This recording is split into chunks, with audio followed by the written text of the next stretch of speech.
When I play Fast Play Home Run Riches from the Maryland Lottery, I have a chance to win a progressive jackpot that starts at $40,000 and grows from there. So yeah, I'm ready to play ball!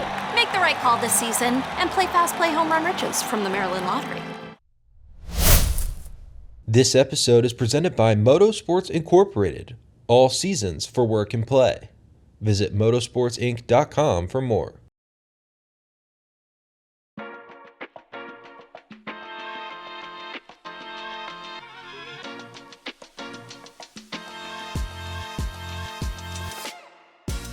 Good morning, Baltimore. It is Friday, May 15th, and thank you for tuning in to the latest episode of the Early Birds Podcast. I'm your host, Matt Weyrich, alongside Josh Tolentino. Josh, not our usual day here to be dropping an episode, but we had to give it 24 hours so we could catch the Ravens' schedule release, which we'll break down today, in addition to the Orioles series against the Yankees from earlier this week and looking ahead to their series against the Nationals. But Josh, you are in the thick of it with Preakness coverage right now. How you doing, man?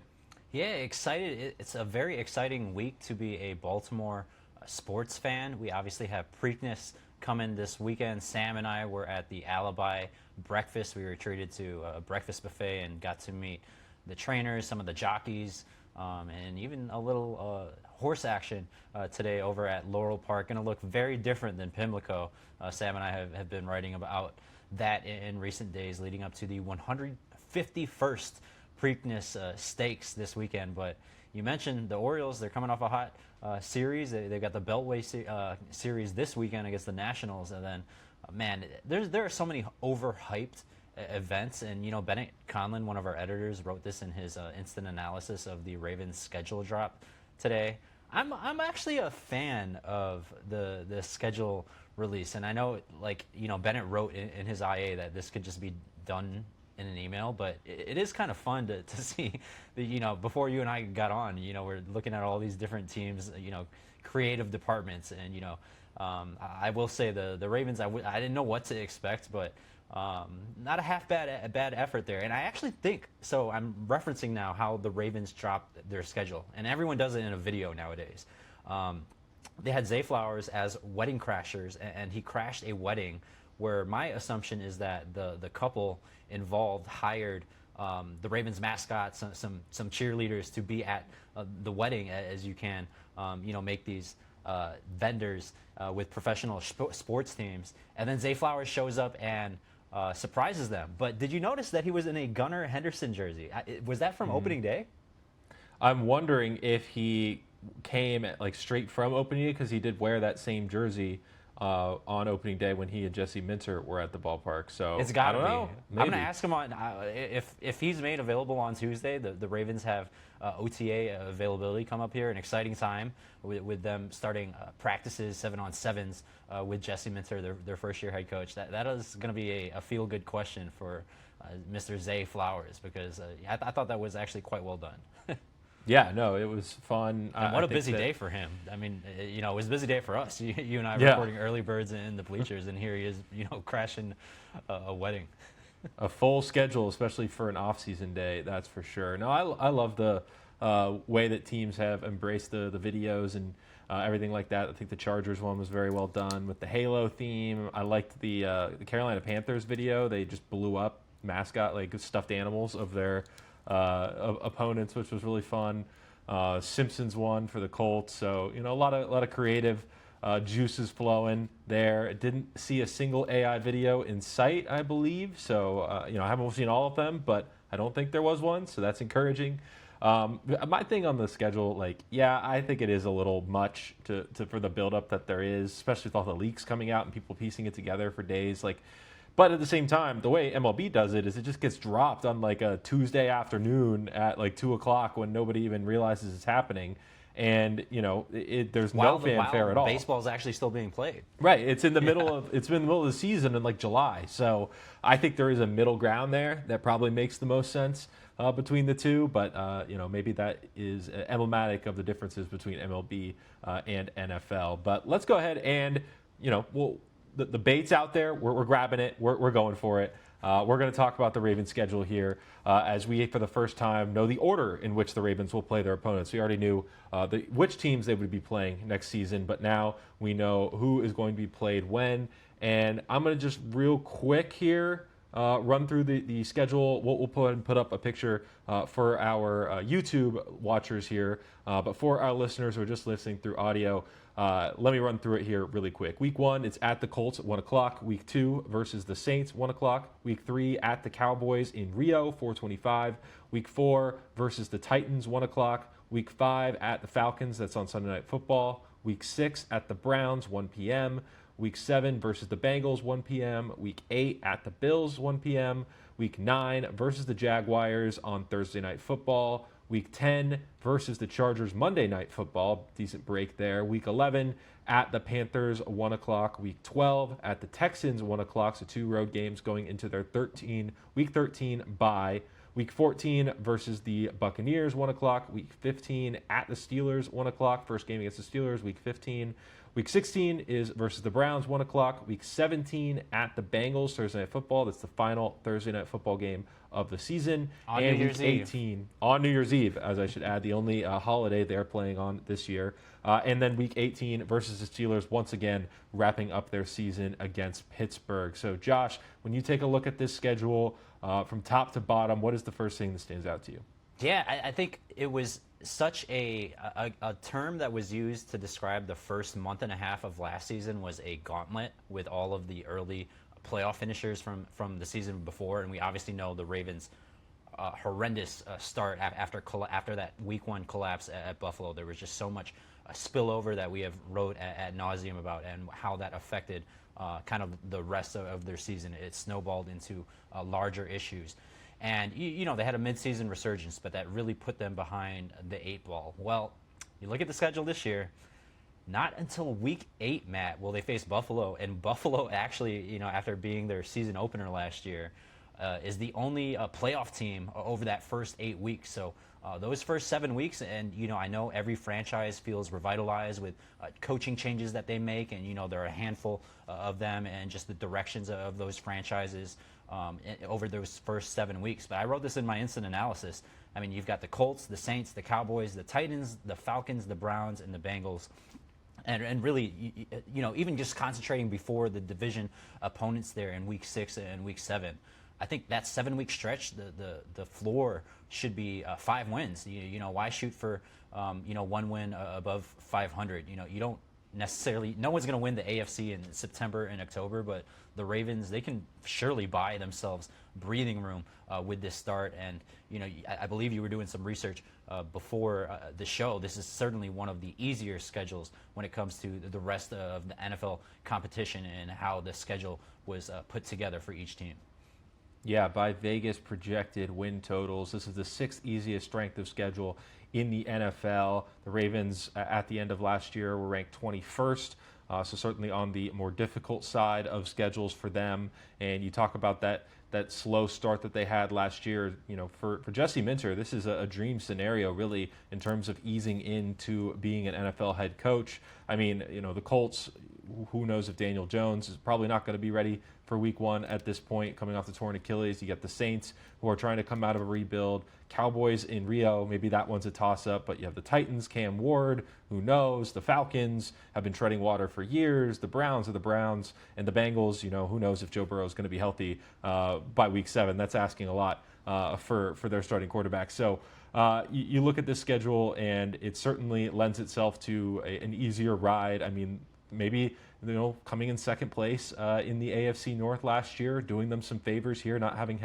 to have the first place schedule that the Steelers are. If you look at the Steelers schedule, they have to run through a gauntlet to close out the year. Only 2 teams in their final, I believe, 7 weeks are projected to finish below 500. So a really tough stretch for Pittsburgh to close out the year. The Ravens certainly will have their work cut out for them as well. That's 4 AFC East game, or AFC North, games to close out the season for them. So certainly not going to be easy, but they'll have the bye in Week 13 to kind of get them ready for that stretch as well. So I think really where their season is going to be decided, though, we talk about the early part, we talk about the end, but that week 7 through 12 stretch when they play the Bengals, Bills, Jaguars, Chargers, Panthers, Texans, it's going to decide their season, I think, right there. Only one of those teams did make the playoffs last year, and that was the Bengals, who certainly have those kinds of aspirations going into this year. So really a crucial stretch. And Cincinnati and Buffalo in both of those games will be coming off of byes,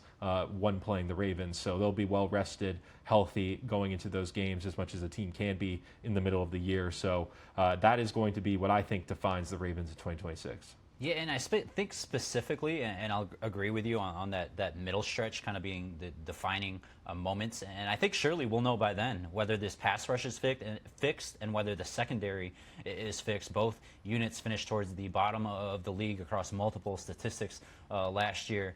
And the really tricky portion that I see, or that I view, and you can have your opinions on both of these quarterbacks, but it's those 2 weeks before the bye. Both of them are on the road, and they're against playoff finishers from last season in Carolina and Houston. So Bryce Young and C.J. Stroud. Is it the C.J. Stroud that we saw in the playoffs last year who could not read a defense, or is it the C.J. Stroud that is going to be entering a pivotal contract year and be motivated for financial reasons? And then with Bryce Young, is it the Bryce Young that we saw over the last few months of last season, or is the Bryce Young that we've saw the majority of his NFL career as it pertains to his development and early struggles? So I think those are sneaky 2 games there, and depending on how they position themselves for that last stretch against those AFC opponents, AFC North opponents, I think will they have a game or two of wiggle room?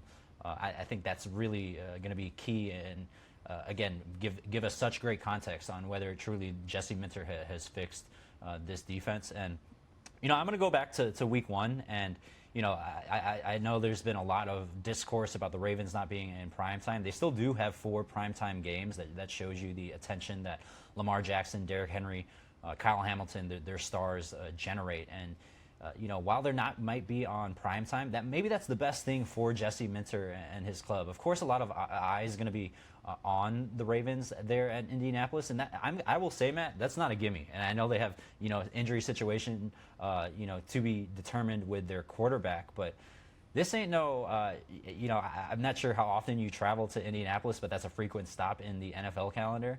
This is not no shrimp cocktail appetizer at St. Elmo's for Jesse Minter in the opening. I would not underestimate the Colts.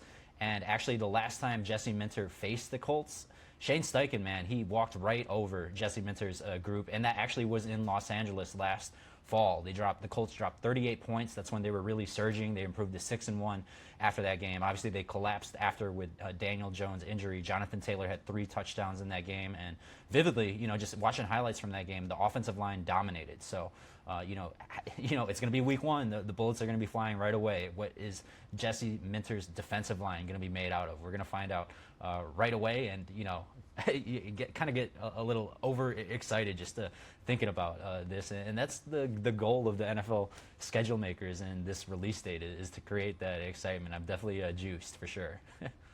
Yeah, I mean, just to be able to see kind of what the path looks like for the Ravens certainly lets you start to dream a little bit on what this team can be and how this season might go. And I do think it's interesting that they only get the 4 primetime games plus the 1 in Rio.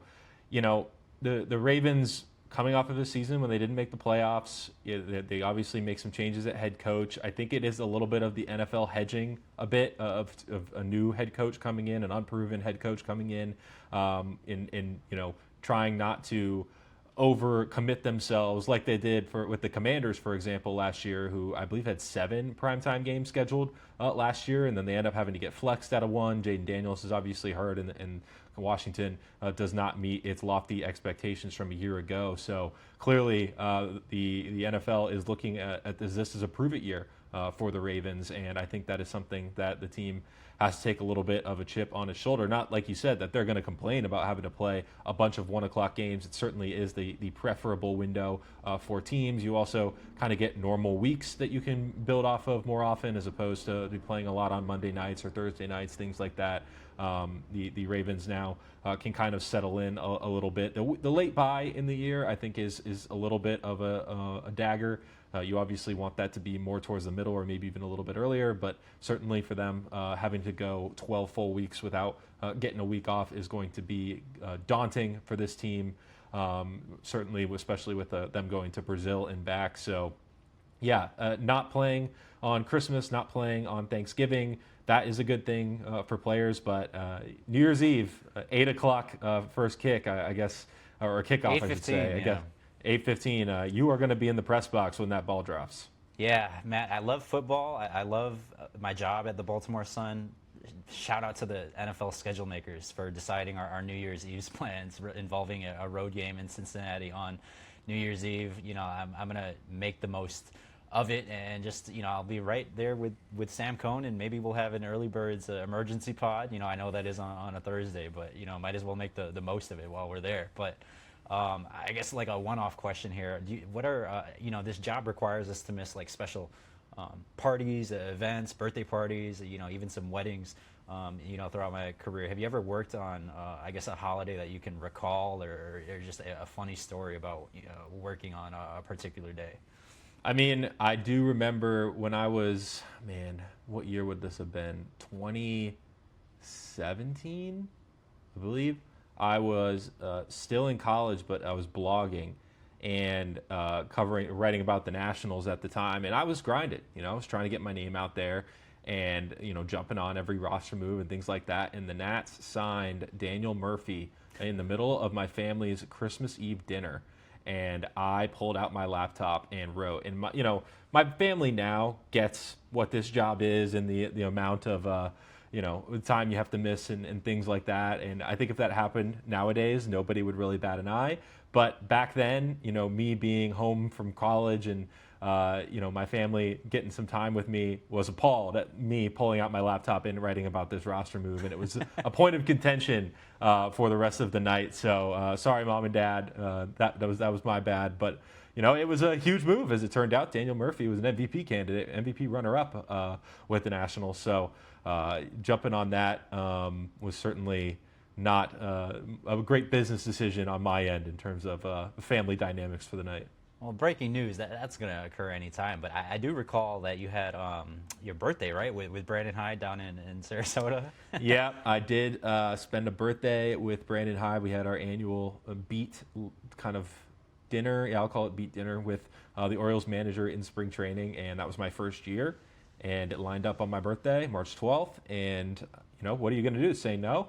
So I actually did go have a couple of drinks with Rock and Jake Rill afterwards. They took me out. So did have a little birthday celebration after that with my wife waiting back at the house. And she decorated our whole Sun house with little birthday celebrations. So I still ended up having a birthday, thing. But, yeah, it was definitely not the way I thought my birthday was going to go going into the month. What about you, Josh? Any weird holidays or anything like that? There have been many times where breaking news has taken us away from whatever we're doing, but I will say, like, it was kind of a treat. That's actually kind of rude. It wasn't a treat, but it was just hilarious to observe. So I attended a wedding last March, and it was my friend Marcel Luis Jock. He covers the Dolphins for ESPN, and he previously covered the Bills for ESPN. So at his wedding, he has basically the entire Bills beat is there. Both the newspapers out there, the Advance site down there, the ESPN reporter, they were all in attendance. And we're all at the reception. The reception was just about to start. Like, the entourage was just like they're about to come in and start announcing. And he had a great MC and everything. The wedding was down in South Florida. Breaking news. And actually, I will give everyone their credit. They had their laptops. Josh Allen extension. So oh no, the entire beat basically skipped dinner. They eventually ate later on, but it was a hybrid venue, outdoor, indoor, and myself and other reporters who were there who were not covering the Bills. We just kind of were like, okay, this is laughing at them, kind of enjoying the moment, and saying, you guys definitely deserve some drinks after this. But just a sneak peek into our job. So I will say, like, with the schedule, I guess I appreciate the planning of it. It's not like a surprise element Yeah. when it comes to breaking news. So, maybe Sam and I will be having some bad coffee when it hits midnight, and then, maybe we'll finish up to, get an adult beverage at the hotel bar or somewhere out in downtown Cincinnati. That reminds me, when the Nationals released, when I was covering the Nationals for NBC Sports Washington, and they released their, I believe it was 2022 schedule, it was July 4th weekend, and I was at the beach, and I wrote the story about the Orioles, or the National schedule for the following year, while at the beach with friends. Everybody's drinking, and I'm like, I gotta chill for a bit. I gotta write this about this series in July that they have next year. That was you and me, and we were at a beach bar in downtown Sarasota when the Max Crosby trade broke, and Yep. I got out of there. You out got of one there. more drink in, and then we did early birds with Sam, and the calendar never sleeps for us for sure. But maybe That's we should get sports, back man. on schedule. Play on words here. Do you have a win or record prediction for this? Man, for this Ravens schedule, man, coming off an 8-9 year. Yeah, I don't know. I mean, I want to know what the Ravens do with the center position and just the interior offensive line in general before I lock in any final predictions. But just looking at the schedule right now, I mean, I think this is a 10-win team right now. I would what Sam probably said. say I put them at 10-7. An optimistic fan could say 12 wins, but I don't know that I'm there yet until I really see what this roster looks like kind of going into camp. You know what? I think I'm going to give them 11 wins. I think coming off, we all know the dialogue around Lamar's contract and what it looks like in future seasons, and he's looking to become the highest paid quarterback once again. Needs a bounce back year, needs a healthy year. I think he's going to be ultra motivated. We've seen his relationship here early on with Jesse Minter developing and Declan Doyle, and I think there's certainly going to be a learning curve. I mean, you've got a first-time offensive play caller in Declan Doyle, and you've got a first-time coach in Jesse Minter. And clearly his job is to fix the defense and just manage this team properly. But the first-time offensive play caller, I think there's a lot of unknown about Declan Doyle, and that can work in the Ravens' favor. But going to be a learning curve. How quickly can they adapt to this rigorous NFL schedule that – I remember a stretch last year, Matt, when I believe it was 3 straight home games, and there might have been a bye attached to that. I think there was a bye. So it was basically the Ravens did not get on a flight for 4 straight weeks, or for a full month. And you look at the schedule this year, the longest home stand that they have is 2 weeks. So there's basically you're on the road every other week. If not back-to-back weeks, so the schedule might be easier, but in terms of, being in Baltimore and actually having to travel for these games, that's a, kind of a different scenario as it pertains to the flexibility on, staying home and making plans. So going to be on the road frequently despite having an easier schedule. And again, I'm probably going to put them in that 10-11 win mark. But no West Coast games. In fact, I don't think there's any. No West Coast games last year either. No Mountain Time Zone games either, I think. So it's all in the Eastern and Central Time Zones. So at least the travel isn't going to be cross country. That's where they need to fix Brazil. it.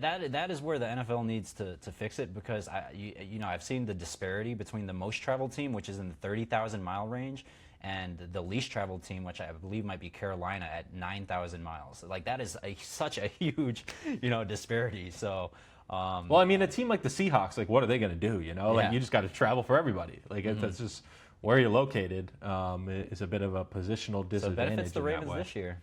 Yeah, it certainly works out for them. And even the Rio game, way. I will add, is only 1 hour time difference. A lot of people like to point to the long flight and the long travel to get down there. I think it's going to be a long flight. You just got to brace yourself for it. It'll be such great reporting details that will come out leading up to that game. But it's not like they're going to London or Germany, where the time difference is 6 hours on their body in such a short stretch of time. Yeah, as far as international games go, that is certainly one of the easier ones to do. So other than Mexico City, it's probably one of the closer ones that you'll see for an NFL team. So that's the Ravens 2026 schedule. We are going to go ahead now and switch over to Orioles, talk about their Yankees series right after this. The Maryland Lottery presents Home Run Legends. Yeah, I know a little bit about leaving the yard, the backyard. You too can be a home run legend with Fast Play Home Run Riches from the Maryland Lottery. You'll have a chance to win instant cash, tickets to a game, and more. Please play responsibly. And we're back. And so are the Orioles? No, probably not yet. But they did take 2 of 3 from the Yankees this week, which was certainly a positive development for them after they were swept out of the Bronx in 4 games just a week ago. They come back here and they win 2 of 3. Not necessarily dominant fashion, that first win. They have to make a comeback. Kobe Mayo hitting a big 3-run home run for them to beat the Yankees 3-2 in that game. They were being no-hit through 6 innings by Ryan Weathers, left-hander, but ultimately were able to get through against the Yankees bullpen.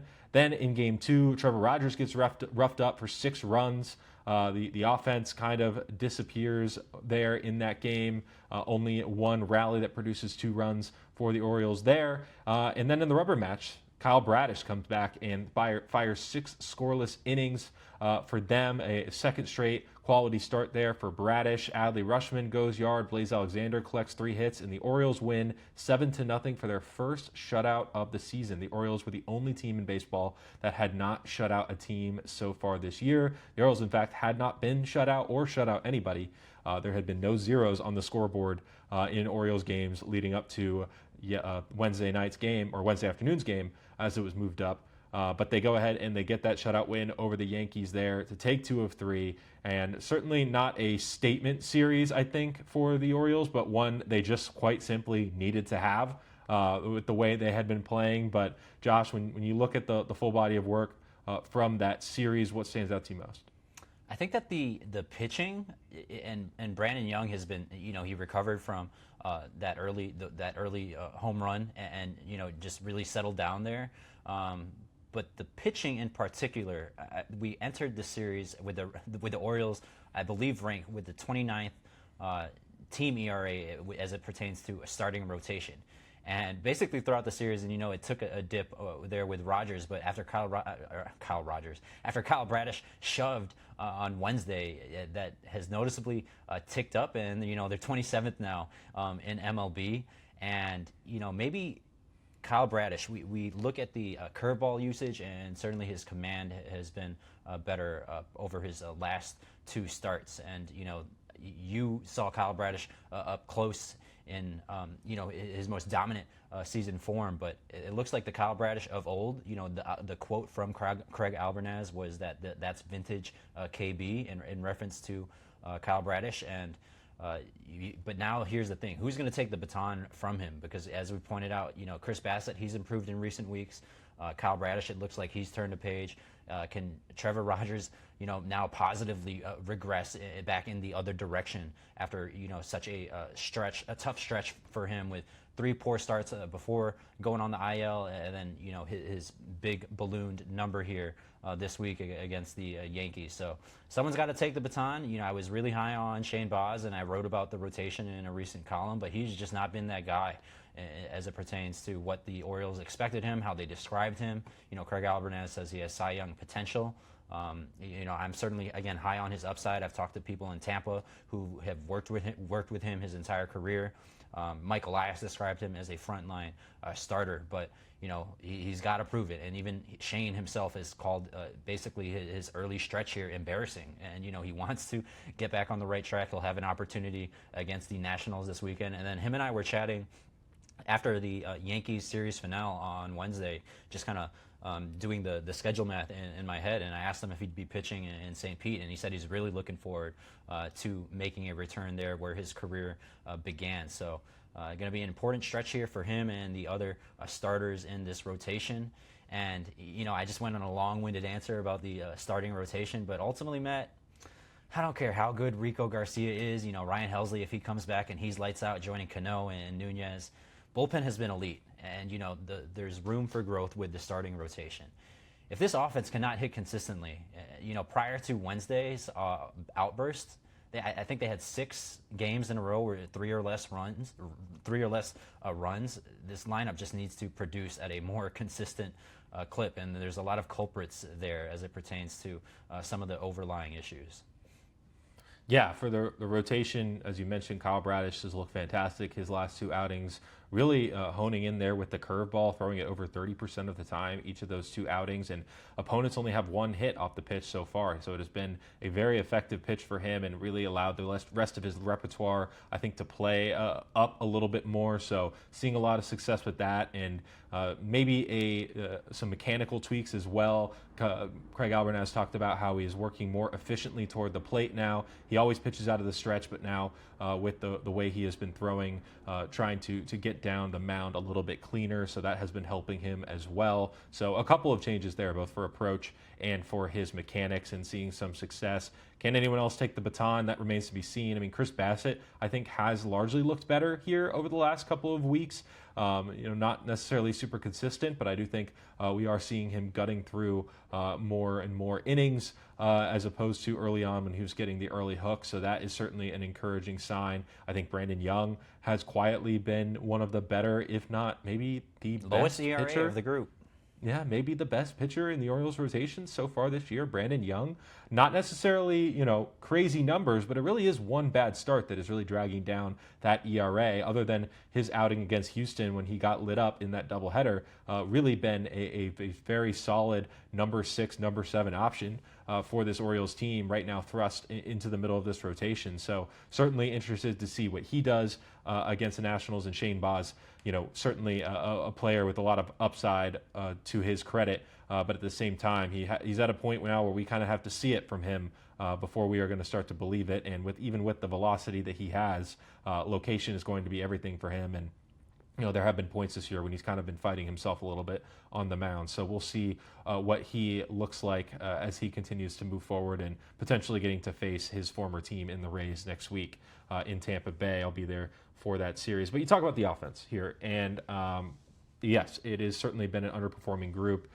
Pete Alonso had a nice stretch there and has cooled off just a little bit. Gunnar Henderson is in a massive rut right now, just has not been hitting for a while. And I want to talk about Taylor Ward because I wrote a story earlier this week where I talked to Ward about his change in approach so far this year. A really big drop, or spike, I should say, drop was the right word, in chase rate. Not chasing a whole lot of pitches, but the power has gone away too. And as it turns out, on April 13th, he was hit in the hand with a pitch against the Arizona Diamondbacks and suffered a bone bruise where he was dealing with stiffness in his hand for about a week there, and was wearing this big, thick, padded mitt over his hand at the plate, only getting rid of that on Tuesday for a thinner pad. He says he's pain-free now, but coming out of that bone bruise, his mechanics felt like he was falling over the plate and not able to get the kind of power behind the baseball that he usually does. And that is why we have seen him kind of changing his approach and becoming almost what he thinks is too passive, where he feels like he's taken too many meatballs over the heart of the plate. Now, he's among the league leaders in on-base percentage and walks, so it's hard to argue with the results. But the Orioles thought they were getting a 36-homer batting Ward when they traded for him over the offseason, and so far we have not seen that kind of power. Only 1 home run for him on the year. Still leads the American League in doubles last time I checked with 14, but most of that was from the earlier stretch in the year when he was racking them all up at once. His double in the series finale in his game on Tuesday, that was his first since April 22nd, his first extra base hit, I should say. So certainly for Ward, no power to this point, but now with the mechanical adjustments he's trying to make and being moved past that bone bruise, potentially maybe we see some more power coming from him at the top of the order. Yeah, and certainly, I mean, he as it pertains to his power being zapped, man, imagine if he wasn't walking at the rate that he is, man. It's a credit to him, like to be able to, when you're not swinging the bat super well, to be able to lay off of pitches outside the zone and take what the pitchers are giving to you. I saw this in my mentions somewhere, so it's not my original thought, but it is going to be funny when the league sees how passive he is being and starts to challenge him more. But now that he's actually feeling back to 100%, maybe he just starts hitting all those for home runs. So maybe it comes fast, hot and heavy. We'll see. But certainly, I think there's a lot more power that is untapped for Ward to this point. Yeah, and you mentioned Taylor Ward, and we'll even just go down the line from their premium hitters that are supposed to be affecting this lineup the most. You mentioned Pete Alonso, Gunnar Henderson. Man, it is mid-May, turning into late May.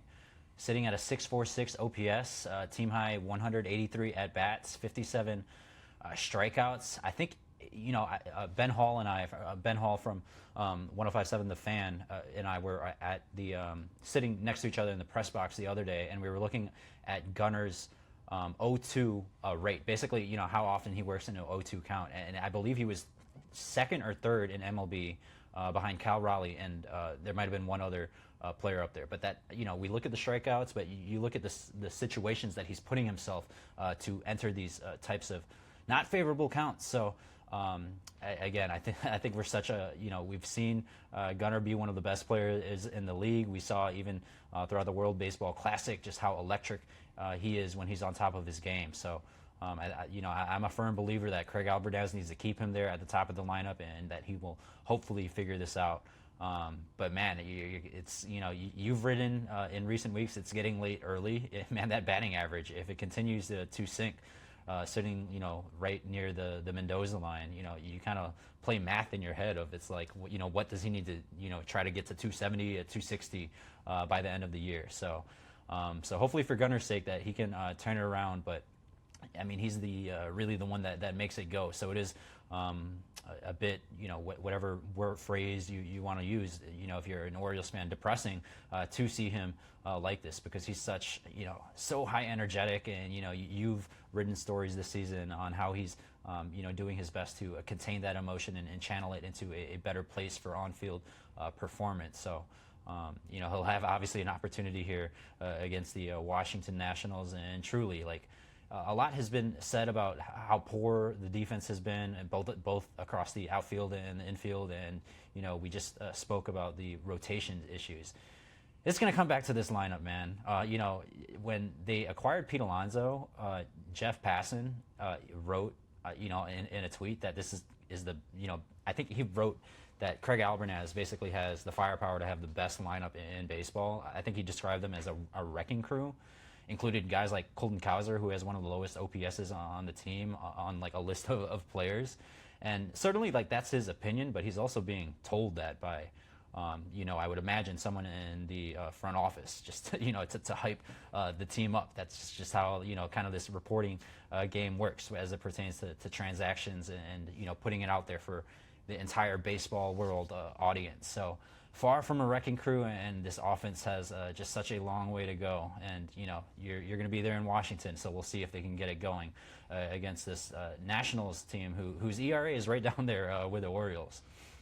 Yeah, that's certainly not a team that has really jumped out in the standings. They're trying to get above 500 as well, and just got roughed up by the Cincinnati Reds here on Wednesday, a big lopsided loss for the Nationals. But real quick, just to put a bow on the Yankees series, two players did land on the IL during this series, and that was Dylan Beavers and Grant Wolfram. Beavers dealing with an oblique injury, which is never a good sign, and going to be an opportunity there for Colton Cowser, a guy you mentioned, but also Tyler O'Neill, who I think quietly had a nice series as well, working a lot of big at-bats, drawing walks, had a extra base hit, a double to drive in a run in one of those games. So certainly encouraging series for O'Neill, and we'll probably start to see him in the lineup more moving forward, as we kind of had seen Dylan Beavers playing the longer side of that platoon between those two guys.